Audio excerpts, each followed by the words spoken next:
Well, hi there folks. This is a really short video today because I'm just doing a quick repair on my Medeli SP4200 keyboard here. This time it's the headphone jack. I've mentioned this before in one or two of my other videos where the headphone jack on these keyboards can get worn out after a while, after lots of repeated use, plugging the headphones in and out. And as you all know, with these keyboards there's actually two headphone jacks on them, which is really handy actually, and that's just there so that you can use it in actually a teaching scenario really, so that if you've got a student or a teacher they can share the headphone jacks simultaneously on the keyboard. That's one use for it anyway.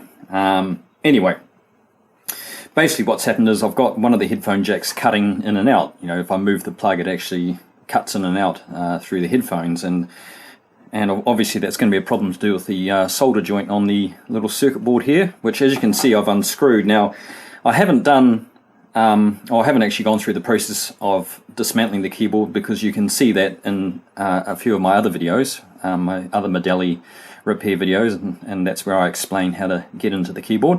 But the great thing is it's really easy to fix. These sort of things are pretty straightforward if you've got the right tools.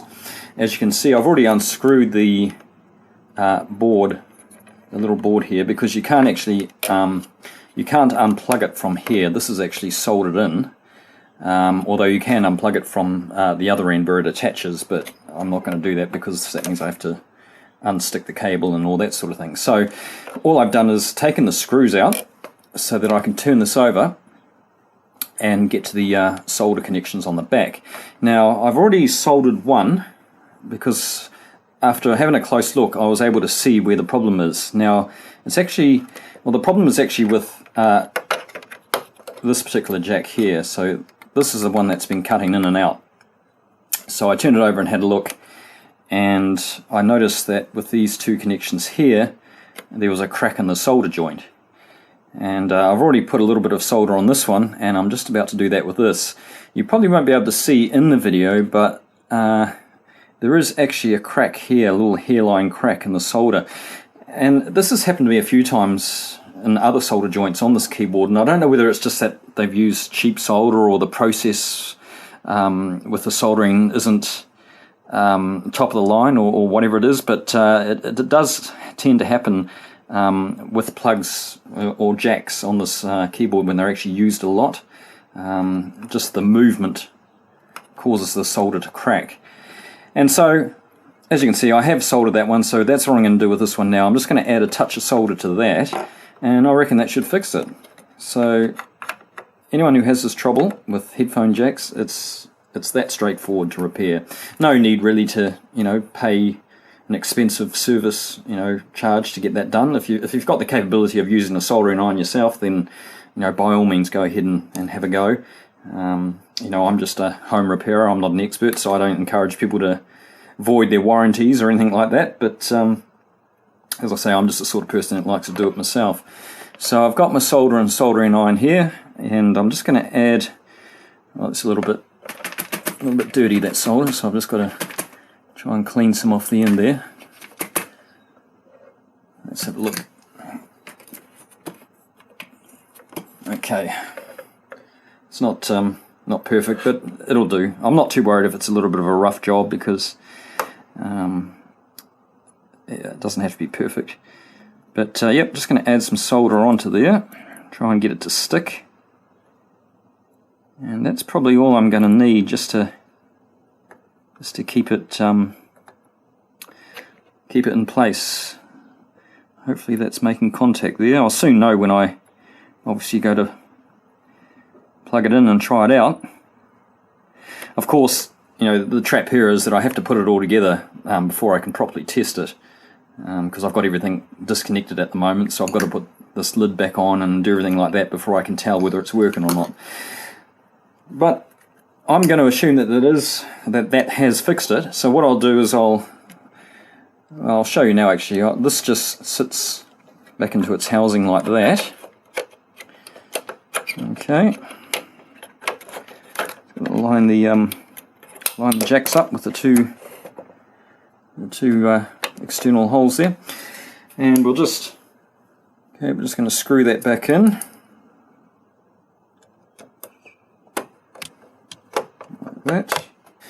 So that's what I've done. So that should, fingers crossed, should be working. So I'll put it together. I'll just take this, just have a look more from a distance here. Okay, so that's how the lid looks there when it's actually taken apart. So what I need to do now is actually get this back connected back to the main part of the keyboard. So I'm going to do that now, and then we can do a quick test. So I'll just pause the video. Okay, so here's the main part of the keyboard here, and as you can see, I've unplugged all the ribbon cables in order to get to the lid.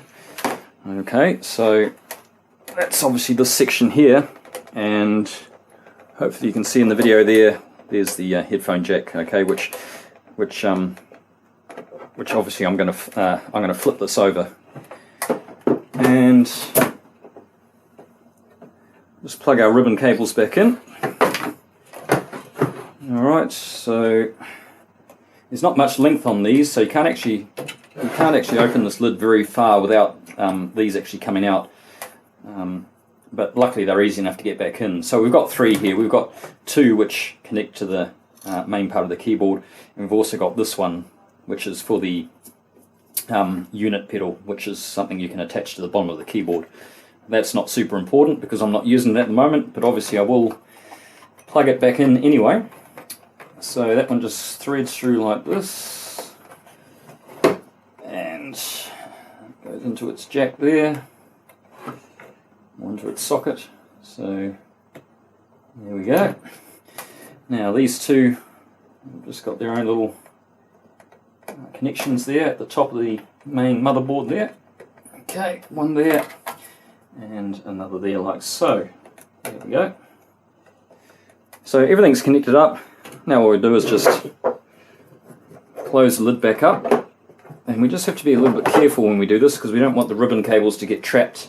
They can get jammed under the keys or under the hammers here. So you've always got to be careful that these ribbons just tuck out of the way when you put the lid back on. I'm pretty confident that'll be alright. We'll just... yeah, that's okay. Normally what I do is I just test all the keys to make sure none of them are getting stuck. So make sure none of them are getting jammed by those ribbon cables, because obviously if you're going to put all the screws back in and then set it all back up again, and if you go to play it and discover you've got a key that's jamming, well then you've got to take it apart again. So it's best to avoid having to do all that. Right now I'm just mainly concerned with seeing if this headphone jack now works, which is, hopefully you can see this okay. It's, actually I'll just move this over. Okay, so the headphone jack is here. This is the one that I've repaired. It's the one on the right hand side. So I'll just get this powered up. Okay, so I'll power it up. Now obviously we'll have sound coming through the speakers, which is obviously what it should do. But now all I want to do is I just want to see whether it's sounding okay through the left and right on the headphones here. So we'll just plug into the jack that was caused me a problem, which is this one here on the right, and I'm just going to have a quick listen. Oh, just knocked the camera there. And that's actually fine. Okay, so I'm getting left and right through the headphones. You'll just have to take my word for it there, but I can assure you it is working fine. So this other headphone jack here, as I'm sure most people are already aware, that's for a second pair of headphones, as I mentioned before. Now that also has the function of allowing the sound to still come through the speakers. So if I unplug this one and I plug into that socket, obviously you'll hear the sound through the speakers there, and I'm also getting them through my headphones as well. Okay. Now if I plug in another pair of headphones into this socket here, which I've just unplugged now, but if I plug another pair in there, that'll actually cut the sound out from the speakers, plus you'll then have it coming through a second pair of headphones. So it's quite versatile. It's great that you can actually make it so that you can either have the sound through the speakers or not, just depending on whether you've got something plugged in here. And that's actually effectively how you do that. So if we just forget about the headphones, if you just want to have a situation where you don't want sound through the speakers, okay, all you do is you just have to get one of these quarter-inch jack plugs here. If you just insert that into the right-hand jack here, okay, that'll stop the sound coming through the speakers, but it will still come out through the back, through the auxiliary out, okay, which is hard to see on here, but that's this one here. Okay, it's your auxiliary out, obviously to your main speakers or your amplifier or whatever, and the sound will still go out through there, but it just won't come through here.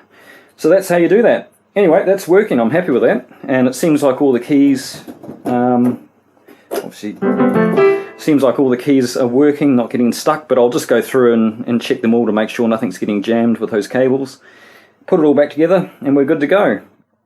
Well, folks, just to be on the safe side, I gave it another test after I'd finished doing that first part of my video, and it's still playing up. So there you go. That's why I say it pays to just recheck things before you screw everything, like put the lid, screw everything back up, put it all back together, because otherwise you're going to have to take it all apart again.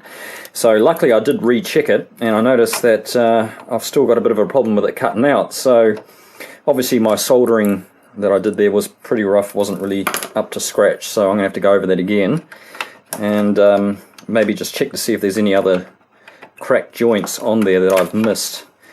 So let's just have a look, see what's going on here. I'm sure we'll get to the bottom of it if I just perhaps just touch both these up with a bit more solder. I think these other ones are okay. I don't think there's any point messing around with these ones. I don't see any cracks on those, and I don't want to risk making anything, you know, worse by sort of adding solder I don't need, you know, because obviously I'm no expert when it comes to soldering, and so you know, there is a possibility that I could end up causing a problem that I otherwise wouldn't be there. But let's just redo this soldering that I did earlier and just see if that's going to be enough just to sort out this issue. If it doesn't fix it, I've got a spare one of these boards from my other Medeli which I took apart a few months ago, which I did a video for on my channel. It's a dismantling video, and I saved the headphone board from that, and that was one that I'd repaired on there as well, actually, funnily enough. So if for any reason I can't get this to work, it could be, you know, if there's a problem internally in the jack itself, if it's something that I can't fix, then I'll just use a spare board that I've got. But I'm 99% sure that it's going to be tied in with these two joints here. So I've just added a bit more solder there, as you can see. So we'll give that another go, and we'll see if that fixes it. And we'll go from there, alright? So I'll pause this video and we'll give it one more try. Okay, so I'm back to where I was before. So I've just got to put this lid back on before I can obviously test it. And hopefully the second time around I will have a bit more success. Okay, so all the ribbon cables are plugged back in. We've just got to plug the, obviously the power cable in there. Okay, and make sure it's all going. Right, well let's give it another test then, see how that's sounding. Plug the headphones in, which will obviously cut the speakers out, as you can see, and we'll just have another listen. Now that's coming through the left and right okay. I'm just jiggling the jack a bit actually. Obviously you won't be able to hear, but I'm actually getting that through the left and right on the headphones. And just moving that jack a little bit, it seems to be okay. And as mentioned, if I plug into the other headphone jack, I can get the sound through the speakers, plus the headphones as well. So, yeah, I think that's alright now. I think we've sorted it out. As you can see here with these jacks, because they have the tendency to move within their sockets there, or within the actual hole within the casing, because the jack can move, that's what causes that solder to crack, because just the unplugging and replugging in of this is just enough to disturb it over a period of time, just to cause that little hairline crack. But I think it's okay now, and in fact we'll give it one more go, power it back on, I'll have another listen through here. Yeah, that's good. So yeah, second time lucky, that seems to be working, and yeah, we're good to go. So as I say, thanks again for joining me, enjoy the rest of your day, and we'll see you soon. Bye for now.